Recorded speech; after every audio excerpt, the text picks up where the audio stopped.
परिचर्चा में प्रशांत जी का स्वागत है। हमारे पुराने साथी हैं, जेपी आंदोलन में रहे हैं। आज की चुनौतियां और जेपी के लोग। जेपी के लोग से आशय संभवतः यही है कि जेपी के लोग तो सारे थे 74 मूवमेंट में। लालू भी थे और नीतीश भी थे और रामविलास भी थे और सारे लोग। लेकिन शायद हम लोग मान के चलते हैं कि इनकी सीमाएं तो उसी समय प्रकट हो चुकी थी और उसके बाद छात्रवाद संघर्षवादी यानी निर्दलीय जमात जो सत्ता से बाहर रहकर इस मूवमेंट में शामिल थे और संपूर्ण क्रांति के लिए पूर्णतः समर्पित थे, शायद वैसे लोगों से हमारा आशय है। जेपी के आह्वान पर इमरजेंसी के बाद वाहिनी बनी थी और वाहिनी धारा के बहुत सारे साथी सघन क्षेत्रों में गए, काम करते रहे। प्रशांत जी तो उससे पहले से काम मुसहरी में और जगह जेपी के साथ कर चुके थे, लेकिन और सारे नए साथी जो गए वो गए और कई महत्वपूर्ण आंदोलन भी चला। लेकिन मान के चला जा रहा है, लग रहा है, लोग महसूस कर रहे हैं कि जेपी विचारधारा से जुड़े लोग, यानी हम लोग मानते हैं कि गांधी, जेपी और लोहिया विचारधारा ही तो अभी जो भी पॉजिटिव आंदोलन देश में चल रहा है उसकी बुनियाद में वही लोग हैं या वही विचारधारा है।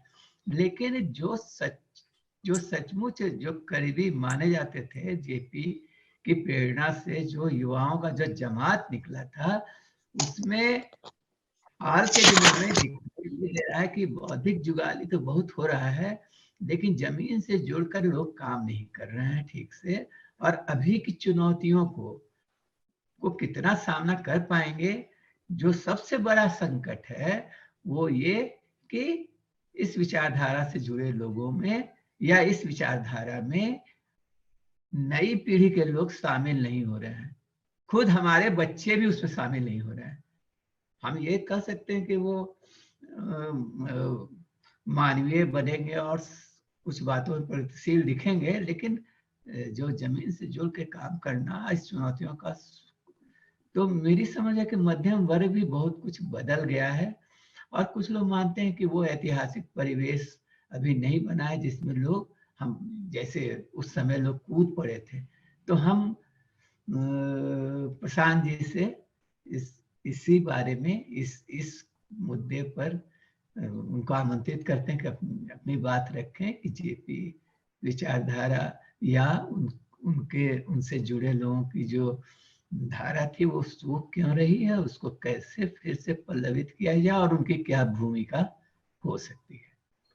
इतना लंबा आपने कैंवस खोल दिया है कि ये तो मैं बराबर महसूस करता हूँ कि ये जो माध्यम है हम लोगों का वेबिनार का, ये माध्यम ही ऐसी चर्चा के लिए बहुत उपयुक्त नहीं है, क्योंकि जब तक साथ में बैठकर एक एक चीज़ों के बारे में बातचीत आपस की ले देना हो, ये बात साफ करना ज़रा मुश्किल होता है।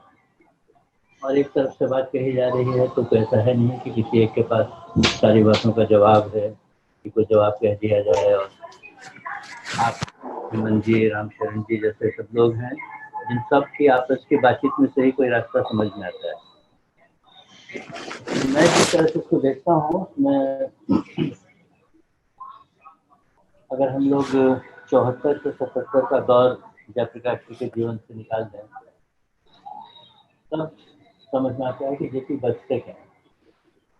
हम लोगों का परिचय उसी दौर के जयप्रकाश जी से है, लेकिन जयप्रकाश जी का जो परिचय है या जयप्रकाश जी की जो अपनी यात्रा है क्रांति के संदर्भ में, वो तो उससे बहुत पहले से चली और बहुत सारे रास्तों से गुजरी। वो अपने मन के सवालों के जवाब ढूंढने के लिए पता नहीं कितने गलियों दरवाजों पर गए और यहाँ से जो कुछ भी उनको सकारात्मक मिला वो लेते हुए आखिर में एक अपनी नई राह उन्होंने बनाई। तो जयप्रकाश जी की अगर कोई बहुत बड़ी ऐतिहासिक देन है या मैं कहूँ कि बहुत बड़ी ऐतिहासिक ताकत अगर उनके पास कुछ है, तो परिस्थिति में से अपने लायक रास्ता ढूंढ लेना, ये जो प्रतिभा थी उनकी, वही प्रतिभा है जो जयप्रकाश है। तो हम सब लोगों को ये बात समझनी चाहिए कि जयप्रकाश जी 74 में जहाँ पहुँचे वो बहुत लंबी अनुभव यात्रा का एक परिणाम था। हम लोगों ने अभी तक वैसी कोई यात्रा की नहीं। बहुत हद तक एक आंधी में उड़े हम लोग, और वो जयप्रकाश की उड़ाई भी आंधी थी, तो हम लोग कहते हैं कि हम सब लोग जेपी के लोग हैं। और मैं भी मानता हूँ कि दूसरे लोगों से कहीं ज्यादा ईमानदारी के साथ जेपी के लोग। लेकिन एक आंदोलन जब बहुत बड़ा खड़ा होता है, खासकर 74 जैसा आंदोलन जिसकी उम्र बहुत मुश्किल साल 1.5 साल की रही, उसमें बहुत सारे तरह के तत्व आकर शामिल होते हैं, अपनी अपनी समझ से भी, और शायद अपनी अपनी क्या कहिएगा जो भी आकांक्षाएं रही हों उन आकांक्षाओं के बारे में। और हम सब लोग जो उसमें थे उनकी समझ कुछ और भी थी। इसीलिए जब संपूर्ण क्रांति की बात जब प्रकाश जी ने कही तो हमको उस समीकरण को सुलझा लेना बहुत आसान हो गया, क्योंकि एक दर्शन था साथ में जिसको हम समझ पा रहे थे। जिनके पास उस तरह का दर्शन नहीं था उन्होंने उसका अलग तरह से अपना मतलब निकाला और अपनी दिशा में करने की कोशिश की। ये भी एक डायनेमिक्स है लोक आंदोलन में। आप हमेशा ऐसा नहीं मान सकते हैं कि एकदम नाप तोल करके सभी लोग चलते हों। गांधी भी नहीं सबको चला सके। तो जयप्रकाश जी की तो बहुत छोटी सी अवधि है जिस अवधि में अपने लगातार हाथ से छूटते हुए स्वास्थ्य को पकड़ते हुए वो काम करने की कोशिश कर रहे हैं। वो कहते थे हम लोगों से कि एक बार मैं तुम लोगों को इतना एहसास करा सकूं अगर कि लोक शक्ति नाम की कोई एक चीज होती है जिसको संगठित किया जा सकता है और जो सक्रिय हो सकती है, तो मैं मानूंगा कि मेरे जीवन का आखिरी काम पूरा हो। उसके बाद के रास्ते तो तुम ही लोगों को ढूंढने हैं।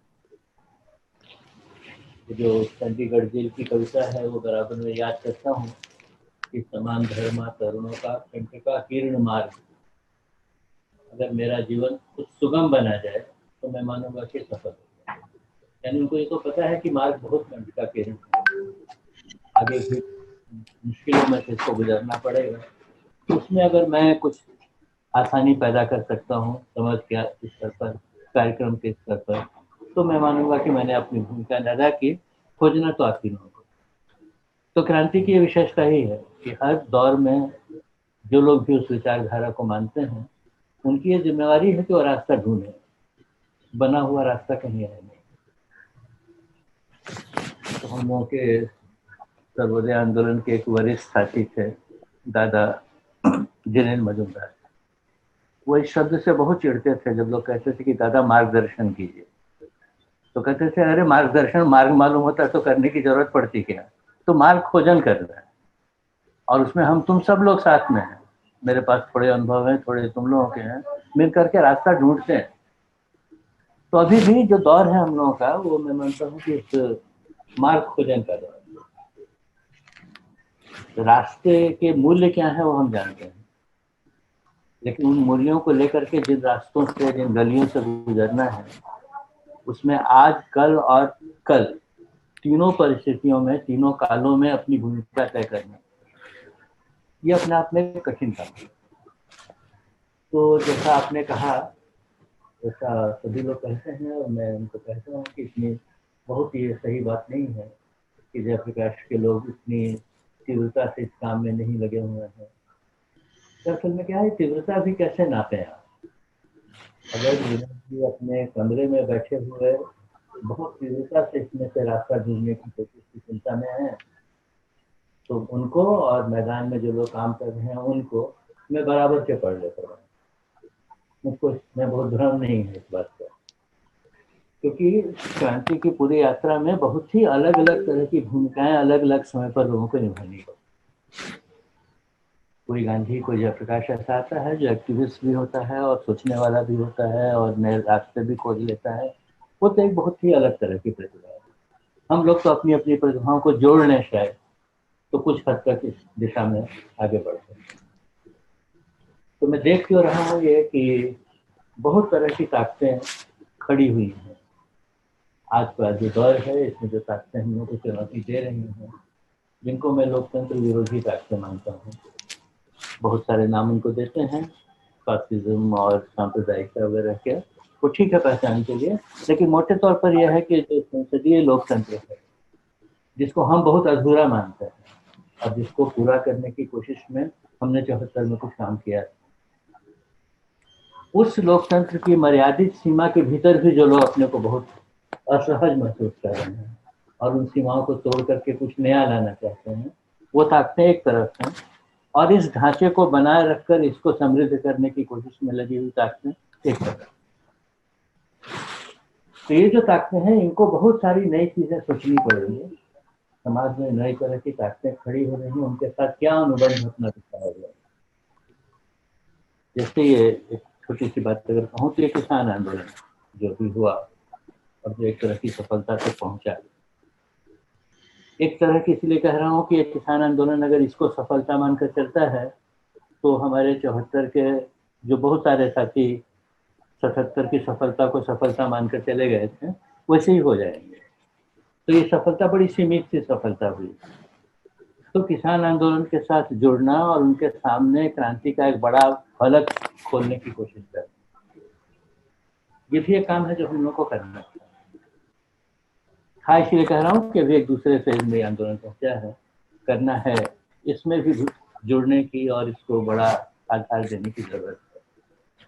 तो जयप्रकाश जी की जो ये भूमिका थी कि वो अपने समय के हर सवाल को क्रांति के मूल सवाल से जोड़ते थे और लोगों के सामने उसको रखने की कोशिश करते थे कि आप यहाँ तक आए हो, आगे रास्ता यहाँ जाने वाला है, यहाँ तक जाएंगे नहीं तो रास्ता खुलेगा नहीं, फिर आप उसी जगह बंद हो जाओगे। ये एक बड़ा काम है हमको करना है।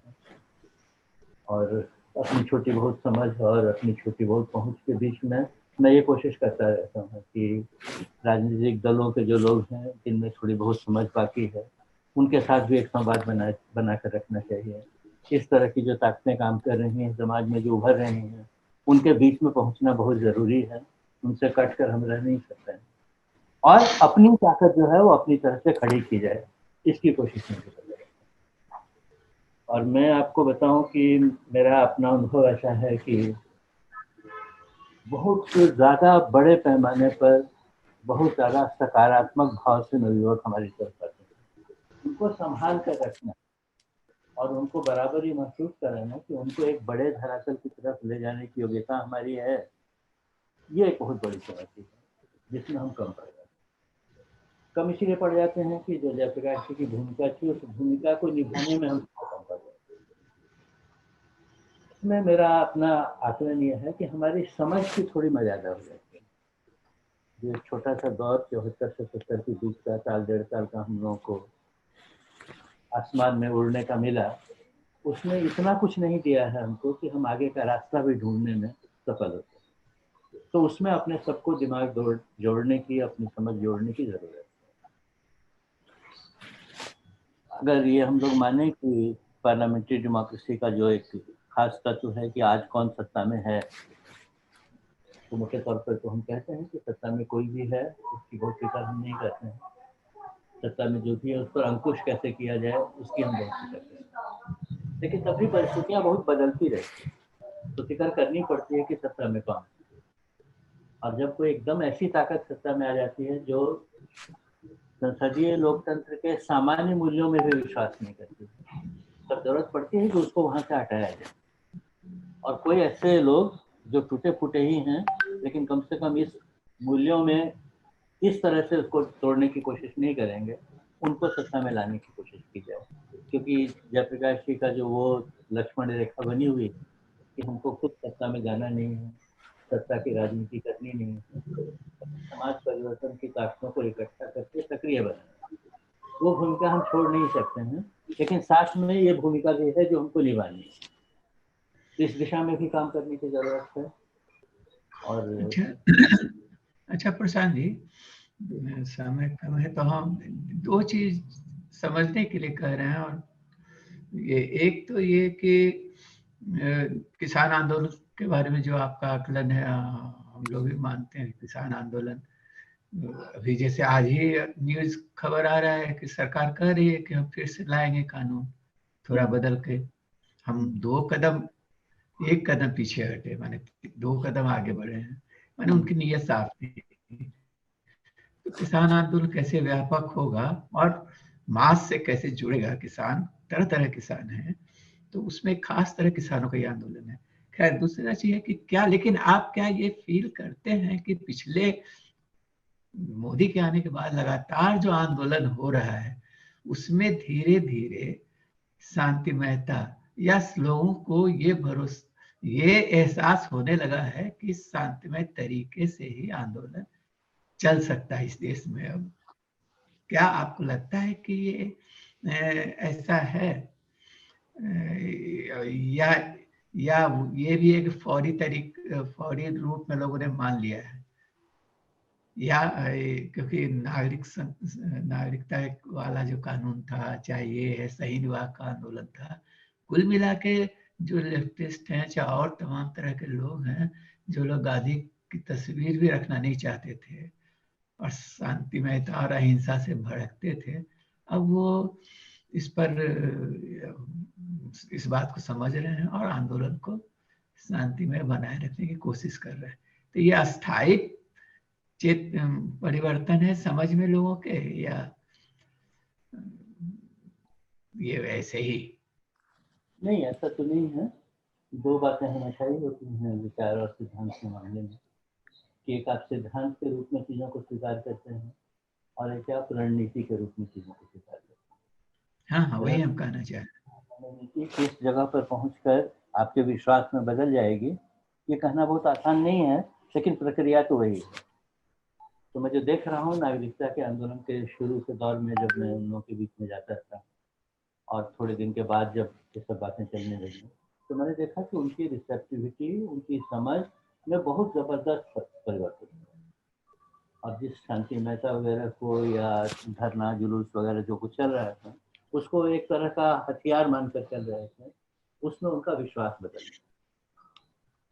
यही बात किसान आंदोलन में भी देखी मैंने, कि जब हम किसानों के बीच में गए, और अगर आप लोग देखते होंगे तो गांधी मार्ग नाम की एक पत्रिका है जो हम निकालते हैं, तो उन लोगों ने कहा कि गांधी मार्ग नहीं, ये भगत सिंह मार्ग लिखिए, नाम बदलिए।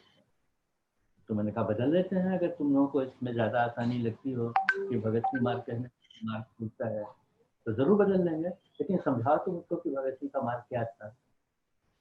तो जब ये बातचीत होने लगी और बातचीत में कुछ लंबा हम लोगों का आपस में लेन देन होने लगी, तो मैंने देखा कि उन लोगों के विचार में काफ़ी परिवर्तन आया। और मैंने कहा कि मार्ग समझना एक बात है और वक्ती रूप में टैक्टिक समझना एक बात है। तो मेरा तो भगत सिंह से कोई मेरी लड़ाई नहीं है। मैं मानता हूँ कि भगत सिंह का मार्ग कुछ भी नहीं है, भगत सिंह की एक टैक्टिक, वो टैक्टिक तुम्हारी काम आएगी नहीं आज अगर तुम करना भी चाहो, क्योंकि तुम जो कर रहे हो, तुम नाम लो कि न लो, ये रास्ता तो गांधी का ही दिखाया हुआ है। मैं आग्रह भी नहीं करता हूँ कि तुम गांधी का ही नाम लो, लेकिन इस रास्ते को छोड़ोगे तो तुम हारोगे। तो वो जो चीज देखी मैंने, और इतने लंबे समय तक उसको निभाया उन लोगों ने अपनी तरह से। उपवास का कार्यक्रम जब पहली बार हमने प्रस्तावित किया था कि एक दिन का उपवास, जब 26 जनवरी वाली घटना हुई, उसका क्या किया जाए, तो मैंने कहा था एक सामूहिक उपवास सभी जगह पर जहाँ भी किसान धरने पर बैठे हैं वहाँ पर रखा जाए। तो बहुत अच्छा रिसेप्शन नहीं हुआ उसका, लेकिन आखिर में जाकर के उसी रास्ते पर गए। उतने व्यवस्थित तरीके से नहीं गए जैसे मैं चाह रहा था, लेकिन स्वीकार तो किया कि ये एक प्रोटेस्ट तो है। तो ये सब चीज़ों का जो मतलब रिसेप्टिविटी है, मैं देख रहा हूँ बढ़ तो रही है। हम लोग उसको बढ़ाने के काम में जितने प्रभावी होने चाहिए उसमें हम थोड़े कम पड़ रहे हैं। एक और आखिरी, वाहिनी नहीं, जेपी धारा के जो निर्दलीयता में विश्वास करते थे, लंबा समय उससे बिताए, लेकिन समय समय पर बीच बीच में लोगों को जो उसके नेतृत्वकारी भूमिका में भी रहे, जो लोग माने लीडरशिप में भी रहे, उसमें भी बहुत सारे लोगों को लगता है कि चुनाव में जाना चाहिए और चुनाव लड़ना चाहिए। तो चुनाव लड़ना चाहिए तो वो तो अलग है, लेकिन लोक शक्ति को जगाना एक ज्यादा महत्वपूर्ण काम है, और जेपी शायद हमसे यही अपेक्षा करते थे। इस बार भी जैसे हमारे साथी विश्वनाथ बागी थे, पार्टी में ही शामिल हुए, बनाए, और अभी भी बहुत से साथी हैं जो चुनाव संसदीय राजनीति में जाना चाहते हैं, कहते हैं, उनका विश्वास है जेपी और लोहिया गांधी पर सब कुछ होते हुए भी। ये लोक शक्ति पर भी, लेकिन उनको लगता है कि सत्ता में गए बगैर मोबिलाइजेशन नहीं होगा या हम भूमिका नहीं निभा पाएंगे। तो क्या आपको लगता है कि कम से कम एक, ये शायद हम अपनी बात कर रहे हैं कि एक छोटी सी जमात सही ऐसे होनी चाहिए जो निर्दलीयता में और लोक शक्ति में विश्वास करे? इस बारे में एक आप भी अपने स्तर से एक फाइनल बात कही है, हम लोग तो और डिस्कस चलता ही रहेगा। तो मैं क्योंकि आप द्वंद भाव से कह रहा हूँ, कहीं लेख मात्र तक नहीं है तो कि शांतिमयता और निर्दलीयता में विश्वास करके इस जगह से आगे बढ़ने वाली जमात की जयप्रकाश जी के उत्तराधिकारी होते, और ये छोटी मोटी नहीं होनी चाहिए, बहुत बड़ी होनी चाहिए, क्योंकि बहुत बड़ी ताकत के सामने हम खड़े हैं। लेकिन हमारे चाहने से तो बहुत बड़ी हो नहीं जाएगी, हमारी मेहनत से बड़ी होगी। तो उस मेहनत की अगर कमी रहेगी तो थोड़ा समय लगेगा इस भविष्य में। लेकिन हम साथी अगर डिगे नहीं इस पर, और जैसा मैंने आपसे कहा कि वर्तमान में जो ताकतें अगल बगल खड़ी हो रही हैं उन सब के साथ सामंजस्य बिठा करके इसको आगे ले जाने की कोशिश करें तो कोई कारण नहीं है कि बात आगे नहीं जाएगी। जो साथी संसदीय प्रक्रिया में पढ़ना चाहते हैं, जिनको लगता है कि कहीं चुनाव में जाना या कोई दल बनाना वगैरह है, मैं उनको अछूत नहीं मानता। मैं हमेशा कहता हूँ कि नहीं, ये भूमिका भी है और इस भूमिका में भी मैं तो मदद करने को तैयार हूँ। मैं खुद नहीं आऊँगा क्योंकि मैंने अपने लिए एक मर्यादा मानी है कि मैं उसको छोड़ूंगा नहीं, तो आपके साथ उस मंच पर शायद नहीं आऊँगा, लेकिन मंच के पीछे से जितनी कोशिश हो सकती है इस ताकत को भी सही मजबूती देने की, वो करने में मुझको जरा भी हिचक नहीं। क्योंकि ठीक परिस्थिति को अगर हम लोग थोड़ा देखने की कोशिश करें तो 77 में भी आखिर जनता पार्टी को हम लोगों ने क्यों मदद की थी? हम तो जानते थे कि बड़ी लूली लगड़ी टूटी हुई सी चीज है, लेकिन एक वैक्यूम बन गया था। उस वैक्यूम को अगर भर नहीं देते आप तो आप भटक जाते हो। तो सामाजिक क्रांति के दौर में कभी भी शून्य नहीं बना रहता है, आपको हमेशा उस शून्य को अलग अलग तरीके से भरते रहने की कोशिश करनी पड़ती है। तो वो जो कोशिश है उस कोशिश पर ध्यान रखते हुए शांतिमय और निर्दलीयता को बहुत मजबूती के साथ पकड़ कर रखने वाले साथियों की हमारी जमात अच्छी बननी चाहिए, मजबूत बननी चाहिए, परस्पर भरोसा करने वाली बननी चाहिए। हम लोग के भरोसे भी थोड़ा एक दूसरे पर डगमगा जाते हैं। नहीं, ये समझ करके देखना कि नहीं, आखिर इतने लंबे समय से हम लोग खड़े हैं मैदान में, तो कुछ तो तत्व है अपने पास में। ऐसा थोड़ी है कि हर कोई जो चाहेगा उधर हमको बहा करके ले जाएगा। तो मजबूती से पांव जमीन पर खड़ा रख करके इन सारी ताकतों का संयोजन करना, यही शायद जयप्रकाश जी की विरासत है जो हम लोग को मिली है और हमको संभालना। आज जो उपस्थित हमारे साथी हैं, राम शरण जी हैं, हेमंत जी हैं और भी घनश्याम जी हैं, आप लोग भी, आप चाहिए तो कुछ सवाल रख सकते हैं जिसके बारे में जिज्ञासा है आपके मन में। हाँ जरूर है, सवाल पे क्या सोचने की बात करें साथ में। मैं ये पूछना चाहता था कि क्या आपको नहीं लगता है कि ये जो वर्तमान चुनाव व्यवस्था है यह ईमानदार लोगों को सत्ता में आने ही नहीं दे सकती है? जब तक कि ये चुनाव व्यवस्था नहीं बदलती है तब तक कोई ईमानदार व्यक्ति सत्ता में नहीं जाएगा, और इस सत्ता में नहीं जाएगा तो व्यवस्था में भ्रष्टाचार रहेगा ही, भ्रष्टाचार की कंगोत्री बनी रहेगी।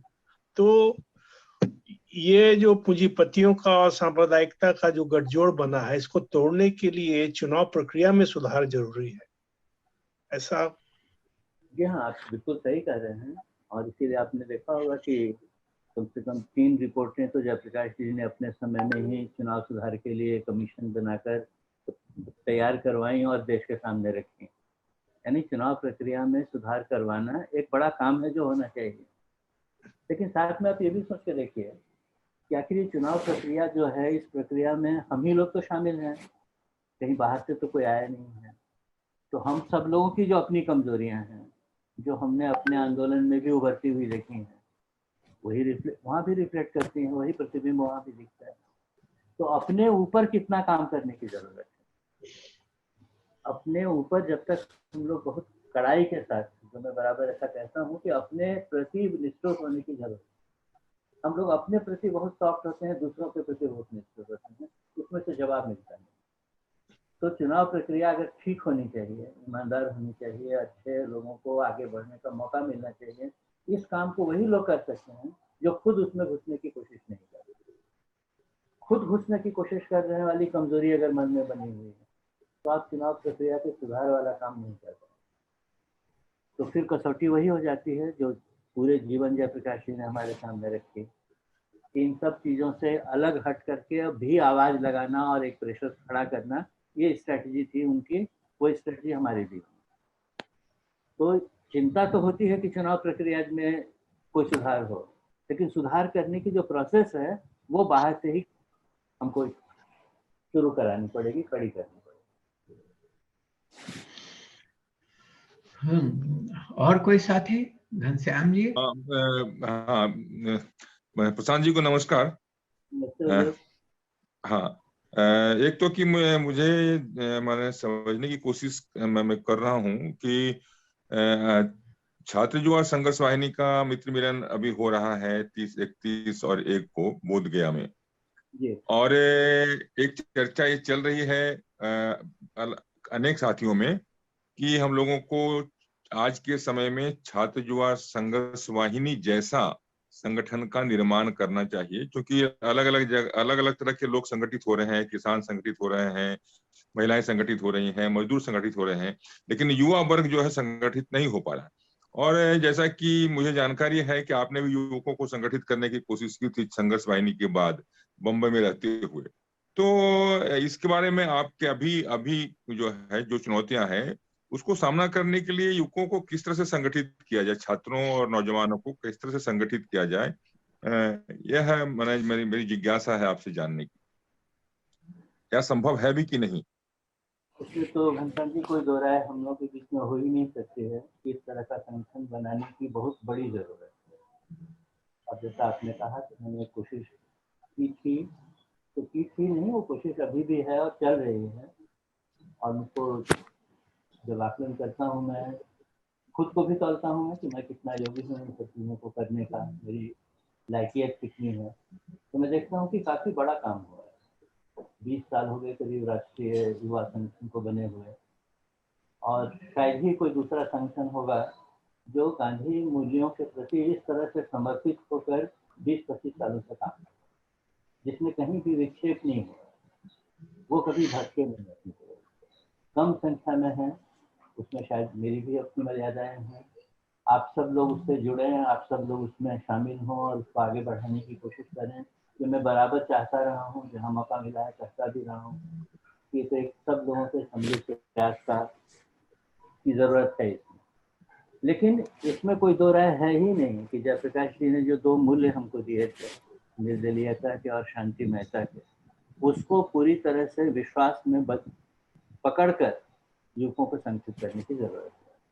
अब जैसा मैं भी कह रहा था, ऐसे युवकों की बड़ी संख्या मिलती है अभी भी, जो आकर आपके साथ जुड़ना चाहती है, काम करना चाहती है। उसके बहुत सारे सवाल भी हैं, इन सवालों से भी आप मुंह तो नहीं मोड़ सकते हैं। नौजवान हैं, उनके साथ बहुत सारे तरह की चीज़ें आती हैं, जीवन का सवाल खड़ा हो जाता है। उन सब को ढूंढते हुए ये 20-25 साल से जो चीज़ें बनी हैं, तो मैं कह सकता हूँ कि देश में 20-25 लड़के लड़कियों का एक ऐसा मजबूत ग्रुप खड़ा हुआ है जो अभी कहीं से भी हिलने वाला नहीं। इसको और आगे बढ़ाने की जरूरत है, और बढ़ सकता है ये अगर हम सब लोग इसमें खुले मन से, खुले दिल से पुरानी सारी गांठ और एक दूसरे के बारे में राय सब कुछ छोड़कर काम करें, तो एक बना बनाया प्लेटफॉर्म मिल सकता है जिसको हम आगे बढ़ा सकते। प्रशांत जी, एक चीज है अभी घनश्याम जी के सवाल से मेरे मन में उठा कि जिस तरह का संगठन हम अब बनाना चाह रहे हैं वैसा एक संगठन तो है। छात्र युवा संघर्ष वाहिनी तो अभी हम ये नहीं कहेंगे कि खत्म हो गया, वो है और शक्ति भर जितना काम कर रहा है। लेकिन वही दिक्कत है, तो क्या उसी प्लेटफॉर्म को और मजबूत करने नहीं किया जा सकता है कि नए सिरे से एक संगठन बनाए? क्योंकि लगता है कि वाहिनी में जो द्वंद्व है लोगों के बीच आपसी, और जो उसमें भी अलग अलग विभाजन हो चुका है जिसको हम स्वीकारें चाहे ना स्वीकारें, वो प्रेरित करता है ये बात कि एक छात्र युवा संघर्ष वाहिनी टाइप का एक और संगठन बने। वरना जो मूल्य थे जिसको हम निर्दलीयता, शांतिमयता और वगैरह जिसको हम चाहते हैं, उम्र की सीमा के साथ यदि मान लीजिए उस क्लाउज को हटाया जा सकता है, लेकिन छात्रवाद संघर्ष वाहिनी तो है, तो फिर नए संगठन बनाने की बात क्यों उठ रही है? ये तो कहाँ ऐसा से हो रहा है? हम लोग देखने चाहे हैं विनोद जी कि जब छात्रवाद संघर्ष वाहिनी बनी, उससे पहले एक संगठन था जयप्रकाश नारायण जी का ही बनाया हुआ तरुण शांति संघ। हाँ हाँ, जानते हैं अच्छी तरह। दरवाजे से हम लोग आए तारनी की ओर। आपसे पहली बार हम उसी हैसियत से मिले थे जाके पटना में। अच्छा, ये और एक उस समय मैगजीन निकालते थे, उसको लेके आपके पास गए थे, मसाल नाम का, और अच्छा, बात आप और अरुण दास से मिले थे। खैर अच्छा, बहुत पुरानी बात हुई। बहुत हाँ। और लेकिन आप जब साथ राजवंशी नगर में भाषण देने आए थे अच्छा, वहां, जिसमें आपने कहा था कि इस कमीज को बदलने की जरूरत है, वो पैबंद से काम नहीं चलेगा। पहला वो लाइन हमको बहुत अच्छा लगा था। हाँ, तो वो हमको याद है वो सब बातें। खैर। जब ये 74 का दौर शुरू हुआ तो आपको याद होगा कि पहला काम जयप्रकाश जी ने जब ये कहा कि सारे युवा संगठनों को एक होना चाहिए, अपनी पुरानी चीजें विसर्जित कर देनी चाहिए, तो उन्होंने कहा सबसे पहले तरुण शांति सेना विसर्जित कर सकते, क्योंकि मैं इसका मुख्य हूँ और मैं ही अगर इसको रखूंगा तो कैसे चलेगा। तो हर परिस्थिति में कुछ चीजें नए तरह से उभरती हैं, उनको पुरानी तरह से खींचने की कोशिश करें। जैसे मैं अपने सर्वोदय के साथियों को कहता हूँ कि कोई भूदान आंदोलन अब चलाने की जरूरत नहीं, भूदान आंदोलन चल भी नहीं सकता है। एक दौर था जब भूदान ने अपनी भूमिका अदा कर दी, क्रांति में कभी भी कार्बन कॉपी बनती नहीं। तो मैं हमेशा कहता हूँ कि नई परिस्थिति आ गई है, नए तरह के लड़के साथ में आ रहे हैं, एक नए फ्रेश एंगल से उनको संचित करने की कोशिश करनी है। अगर वो तो कोई जरूरी नहीं कि छात्रवाद संघर्ष वाहिनी को ही आगे बढ़ाने की कोशिश करें, क्योंकि उसके थोड़े बैगेज भी हैं, आपस के रिश्तों के भी, कुछ घटनाओं के भी, उन सबको धो करके क्यों लाने की जरूरत है। एक फ्रेश स्टार्ट करते हैं, और हम ही लोग हैं जिनको करना है, तो हम उन सारे मूल्यों के साथ आगे बढ़ने की कोशिश करेंगे जो हमको विरासत में मिले हैं। तो शायद थोड़ा आसान भी हो जाएगा, थोड़ी अपनी कल्पना भी हम लोग उसमें जोड़ सकेंगे, जो शायद 74 में हमारे पास थी नहीं। अब कुछ नई कल्पनाएं भी दिमाग में आई हैं, जिनका भी प्रैक्टिकल कोई रूप देखना चाहिए। तो इसलिए मुझको लगता है कि नहीं, उसको क्यों आगे बढ़ाओ, एक नई चीज खड़ी करते हैं। विरासत तो वही है, गांधी, जयप्रकाश, लोहिया, इनको छोड़कर हम जाएंगे कहाँ। इस तरह से मैं इस सवाल को देखता हूँ। ठीक है, धन्यवाद। बहुत सारी बातें हुई। और कोई साथी कुछ रखना चाहते हैं? एक आध मिनट का समय है। एक एक मिनट का अगर समय है तो एक दो 10 मिनट का सेकंड का समय मेरा एक सवाल है है। कि जितना मेरा अनुभव है उसके आधार पे मुझे जो लग रहा है, या जितना मैंने गांधी और जेपी को पढ़ा है, बहुत तो नहीं पढ़ा, लेकिन उसमें जो लग रहा है कि उनके जो संगठन के ढांचे थे, जयप्रकाश जी के भी और पहले गांधी के भी, उस ढांचे में, उस पूरी प्रक्रिया में आदिवासियों का जुड़ाव बहुत कम दिखता है। गांधी के जमाने में भी देखेंगे, ठक्कर बापा जी ने जरूर प्रयास किया, लेकिन गांधी के समय में भी देखें और जयप्रकाश जी के संपूर्ण क्रांति के आंदोलन के दौरान भी, या संघर्ष वाहिनी के दौर में भी देखेंगे, तो आदिवासियों की संख्या, आदिवासी युवकों की संख्या बहुत कम रही है। तो इस दिशा में आपको क्या लगता है, किस तरह से गांधी के विचार को हम, गांधी और जेपी के विचार को आदिवासियों के बीच ले जा सकते हैं? लेकिन एक तो सामाजिक प्रक्रियाएं मतलब हमारे यहाँ वैसी बनी हुई हैं कि जो छूटे हुए वर्ग हैं समाज के, कमजोर पिछड़े हुए, वो बहुत उभर कर तुरंत सामने आ नहीं पाते हैं जब भी आप कोई नई कोशिश शुरू करते हैं। तो इसलिए अपने को देखना ये चाहिए कि हमने अपनी तरफ से कोई दरवाजा बंद करके रखा है क्या। अगर बंद करके रखा है तो हमारी गलती है। दरवाजा खुला हो और उनके आने की कोशिश में लगातार चलें, तो शायद धीरे धीरे ये बात हम लोग इसको पूरा कर पाएंगे। गांधी के समय भी आप देखिएगा कि गांधी जिस चीज को जोड़ना मानते हैं, उस रास्ते से उन्होंने बहुतों को जोड़ने की कोशिश। ठक्कर बापा जैसा आदमी, पूरा जीवन उसको एक ही टारगेट दे दिया उन्होंने कि आदिवासियों के बीच में, हरिजनों के बीच में जाकर तुमको काम करना, जीवन में दूसरा कुछ करना नहीं। कांग्रेस के इस कमी को दूर करने के लिए एक आदमी ने, वो भी उस स्तर का आदमी, अपना पूरा जीवन लगा के चला। हम लोग अपने आंदोलन के समय भी याद आता है मुझको कि मैं कितनी बार आदिवासियों के बीच में गया हूँ, सिर्फ एक ही एजेंडा लेकर के कि वहां पर अपनी छात्र संघर्ष समिति का गठन होना चाहिए। उसकी रिपोर्टें मैं करता रहा हूँ जेपी को, उसके टास्क जेपी देते रहे हैं कि इसको अभी इस तरह से आगे बढ़ाना है।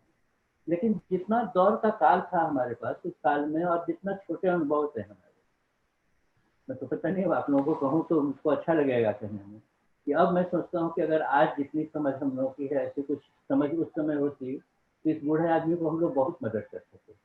ये बिल्कुल अकेला था, एक ही आदमी था जिसकी तरफ वो बड़ी आशा से देखता था। विनोबा की तरफ से कोई पॉजिटिव रिस्पॉन्स इस आंदोलन के लिए आए। एक दिन बिल्कुल बेचैन हो गया और बोलने लगे कि कुछ भावुक हो गए। विनोबा का कोई बड़ा ही खराब सा स्टेटमेंट आया था, तो मैंने कहा आप क्यों चिंता करते हैं इस बात की, विनोबा की क्या पहुंच है? तो बोले कि बाबू मैं अपने आंदोलन के लिए विनोबा का समर्थन नहीं चाहता हूँ, मैं खुद के लिए विनोबा का समर्थन, मैं गलत रास्ते पर नहीं जा रहा हूँ, ये विश्वास मेरे मन में बने, इसके लिए मैं विनोबा का समर्थन।